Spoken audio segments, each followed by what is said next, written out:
Hello guys, आप सभी का हमारे YouTube चैनल एस जे क्लासेज पर स्वागत है। आज हम पढ़ते हैं क्लास 10th का चैप्टर नंबर 1 और उसमें वैदिक विधि द्वारा वर्ग निकालना आज हम सीख रहे हैं। तो वैदिक विधियों द्वारा वर्ग निकालने की 4 विधि है। पहली जो विधि है वो है उपसूत्र यावदूनम तावदूनी। दूसरी विधि हम पढ़ते हैं आनुरूपेण द्वारा। एक हम पढ़ते हैं एकाधिकरण पूर्वेण द्वारा वर्ग निकालना। एक संकलन व्यवकलन द्वारा निकलता है और एक विधि पढ़ेंगे द्वंद्व योग विधि द्वारा। तो टोटल 5 विधियों द्वारा हम वर्ग निकालना सीखेंगे। पहली विधि पढ़ते हैं यावदूनम तावदूनी। तो यावदूनम तावदूनी द्वारा वर्ग निकालने का सूत्र होता है किसी भी कोई संख्या आपको दे रखी है और उस संख्या का वर्ग निकाल लो, इसका मतलब उसका स्क्वायर करना हो। तो इसका सूत्र होता है उपाधार अंक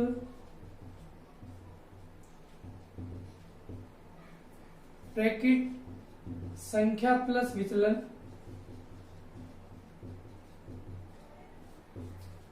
और इधर विचलन का स्क्वायर। तो हम इसके 2 पार्ट बनाएंगे। एक पार्ट में तो विचलन का वर्ग करते हैं और इधर वाले पार्ट में जो आपको संख्या दे रखी है वो और उसमें विचलन को जोड़ दिया जाता है। और यदि आपने प्रश्न में उपाधार अंक माना है तो इस वाले पार्ट को उपाधार अंक की घात 1 से गुणा करते हैं। यह आपका यावदूनम तावदूनी द्वारा वर्ग इस वाले सूत्र से हम ज्ञात कर सकते हैं। तो इसके लिए मैं एक्सरसाइज 1.2 का क्वेश्चन नंबर 1 लेता हूं। इसमें 93 का हमारे को वर्ग निकालना है। तो सबसे पहले जो संख्या आपको दे रखी होती है सबसे उसमें ये देखो कि वो संख्या किसके पास है, ऐसा कौन सा आधार मान है जिसके पास 93 आ रहा है। तो 2 अंकों की संख्या के लिए आधार 10 भी मान के सोल्व कर सकते हैं और ये जो नंबर है ये 100 के पास पड़ रहा है, इस वजह से इसको हम इसमें आधार हम 100 भी मान सकते हैं। आप 10 मान के सोल्व करोगे तो भी सेम आंसर आएगा, 100 मान के करोगे तो भी सेम आंसर आएगा। किसी भी विधि से किसी भी तरीके से आप इसको सोल्व कर सकते हो। तो मैं इधर लिख रहा हूं माना आधार। मैंने इसके लिए आधार मान लिया 100। आधार 100 मान लिया तो इसका विचलन निकलेगा। विचलन निकालने का सूत्र बताया था मैंने, संख्या माइनस आधार।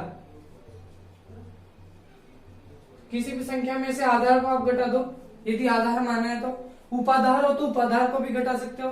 संख्या हमारी है 93 माइनस आधार माना है 100। तो 93 में से 100 सब्ट्रैक्ट हुआ तो माइनस का 07 या इसको 7 बोल सकते हैं, कोई फर्क नहीं पड़ता। तो हमारा जो विचलन है वो माइनस में है। और यदि हम आधार 10 मान के सोल्व करते हैं तो इसका विचलन प्लस में आता। अब विचलन का जो सूत्र आपको मैंने बता रखा है, सॉरी वर्ग निकालने का सूत्र आपको मैंने बता रखा है, तो ये सब मान यहाँ रख सकते हो और आप यहाँ से विचलन संख्या का वर्ग अपन ज्ञात कर सकते हैं। तो 93 का स्क्वायर हमारे को निकालना है। इसका सूत्र होता है संख्या प्लस विचलन। तो संख्या हमारी है 93 प्लस विचलन हमारा दे रखा है माइनस के 7। इस पार्ट में हम लिखेंगे विचलन का स्क्वायर, मतलब माइनस के 07 का स्क्वायर। विचलन यदि प्लस में हो तो प्लस में लेना है, माइनस में हो तो माइनस में लेना है। तो यह आ गया 93, ये प्लस माइनस से गुणा होकर माइनस बनेगा और 7 का स्क्वायर माइनस का जब वर्ग करोगे तो प्लस बन जाएगा और 7 का वर्ग करोगे तो 49। इसमें से आप इसको सब्ट्रैक्ट कर रहे हो तो यह आएगा 86 और यह आ गया 49। अब यहाँ आपने उपाधार कुछ भी नहीं माना, इसलिए यहाँ उपाधार अंक से मैंने मल्टीप्लाई नहीं किया। यदि उपाधार अंक हमारे हम मानते तो यहाँ उपाधार अंक की घात 1 से मल्टीप्लाई करते। और यदि तीसरा पार्ट भी बनाते हैं किसी संख्या में या किसी क्वेश्चन में तो वहां उपाधार अंक की घात 2 से मल्टीप्लाई करते हैं। तो अब आपने आधार माना था 100 में 2 जीरो आ रहे थे, इसी वजह से हर कॉलम से आपको 2 डिजिट उतारनी है। यहां से एक साथ उतरेगा 49। अब 49 के बाद में सेकंड कॉलम में केवल 2 डिजिट है तो इसको आप ऐसे की ऐसे उतार सकते हो। आगे वाला कॉलम होता और यहाँ 3 डिजिट होती तो 1 डिजिट को हम उधर कैरी करवा देते तो हमारा आंसर आ गया। तो इस तरीके से हम यावदूनम तावदूनी द्वारा वर्ग निकाल सकते हैं। इसका फॉर्मूला है संख्या प्लस विचलन ओब्लिक विचलन का स्क्वायर। अब इसी क्वेश्चन को यदि आप 10 मान के सोल्व करते तो भी आपका क्वेश्चन सोल्व हो जाता। तो देखिए एक बार मैं इसको 10 मान के भी बता देता हूं। यदि इसमें मैंने आधार 10 माना,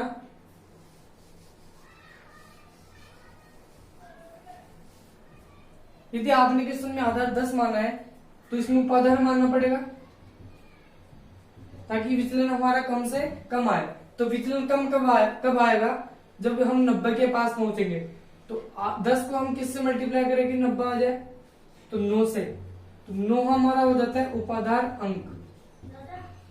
तो इस उपाधार अंक को अब हम यहां मल्टीप्लाई कर सकते हैं। तो 93 का अब स्क्वायर यदि मैं निकालूं तो आएगा संख्या प्लस विचलन।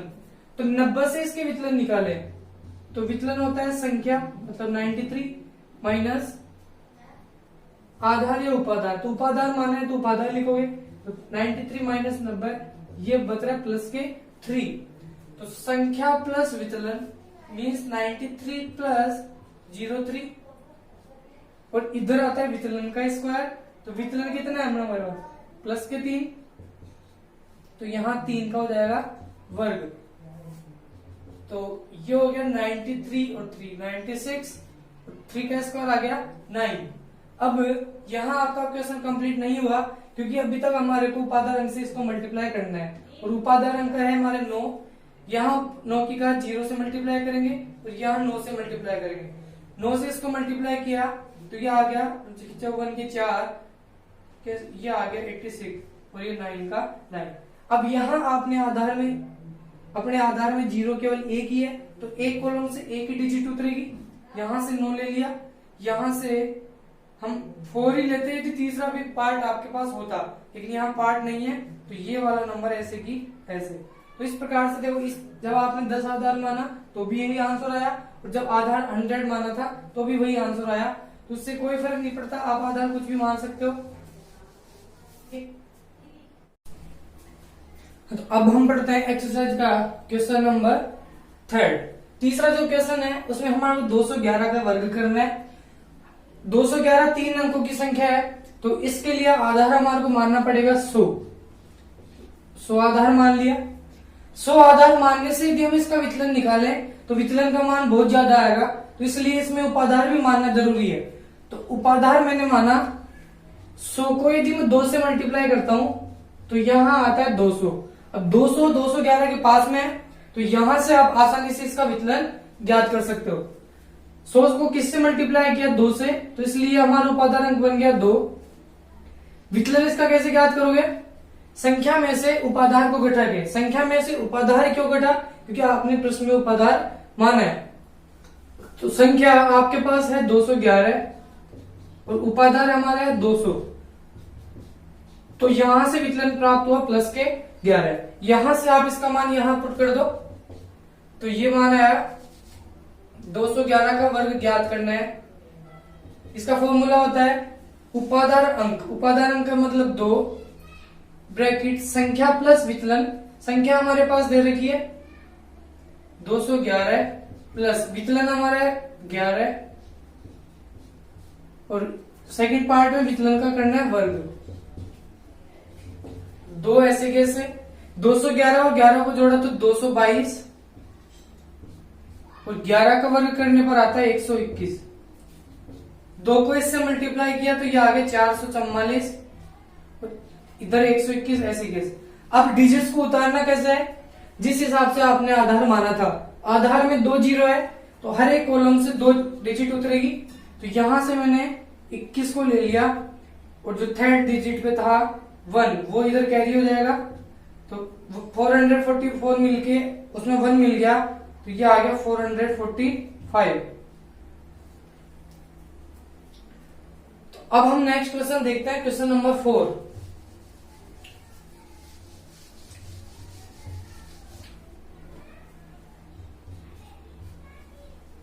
उसमें हमारे को वर्ग करना है 405 का। तो यहां भी 3 अंकों की संख्या है तो हमारा जो आधार रहेगा वो 100 ही रहेगा।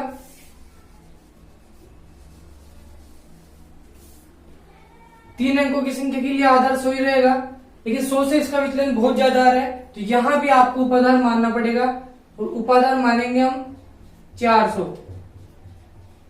क्योंकि ये संख्या जो 405 है वो 400 के पास आ रही है, और उपाधार अंक हो जाएगा 4, क्योंकि इसको 4 से मल्टीप्लाई करने पे इतना आया है। विचलन इसका निकालने के लिए संख्या में से आपको घटाना पड़ेगा उपाधार। संख्या आपके पास दे रखी 405 और आपको उपाधार आया था 400, दोनों को घटाने पर आता है प्लस के 5। तो यहाँ 405 का वर्ग निकालने के लिए फॉर्मूला आपको बता रखा है, उपाधार अंक का उपाधार अंक वो दे रखा है 4 ब्रैकेट संख्या प्लस विचलन। संख्या हमारे पास दे रखी 405 प्लस डेविएशन कितना दे रखा है प्लस के 5, और इधर दे रखा है 5 का वर्ग। ये 4 ऐसे कैसे, दोनों मिलके बन गया 410 और 5 का स्क्वायर आता है 25। 4 को जब 410 से मल्टीप्लाई किया तो ये आ गया 1640, और ये इधर 25 ऐसे कैसे। यहां भी आधार में 2 जीरो है तो एक कॉलम से 2 डिजिट उतरेगी, 25 ऐसे कैसे। इधर कोई कैरी नहीं हुआ तो ये जो शेष नंबर बच गए वो सब ऐसे कैसे उतर जाएंगे, क्योंकि थर्ड वाला कॉलम यहाँ नहीं है। तो यहां से आंसर आ गया। तो इस प्रकार से आप यावदुलम तावदुनी द्वारा वर्ग याद कर सकते हो। इसका फॉर्मूला आपको दे रखा है। तो गाइस, यदि आपको हमारा वीडियो अच्छा लगे तो वीडियो को लाइक करें, शेयर करें, हमारे चैनल को सब्सक्राइब करें, बेल आइकन को प्रेस करें ताकि नए वीडियो की नोटिफिकेशन आपको सबसे पहले मिले। Thank you.